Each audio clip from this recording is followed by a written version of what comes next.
allowing for trees to fall more easily. Torrential rain, which may flood low-lying areas such as ditches and underpasses, is also likely. Do not drive your vehicle on a flooded roadway. Start mine for Turn them around, repeat don't severe drown. thunderstorm.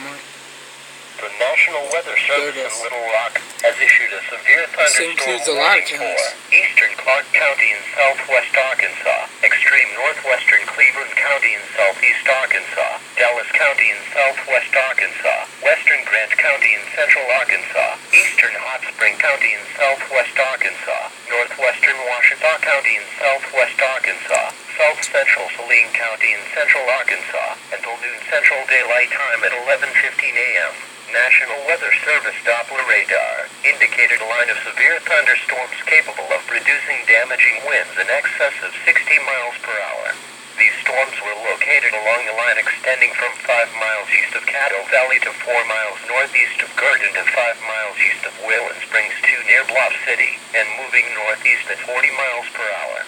Locations impacted include Malvern, Benton, Arkadelphia, Jenkins Ferry State Park, White Oak Lake State Park, Hull, Traskwood, Field, Sparkman, Rockport, Richwoods, Prattsville, Poen, Kula, Viola, Pascal, Gurdon, Dogwood. This includes Interstate 30 between mile markers 66 and 117.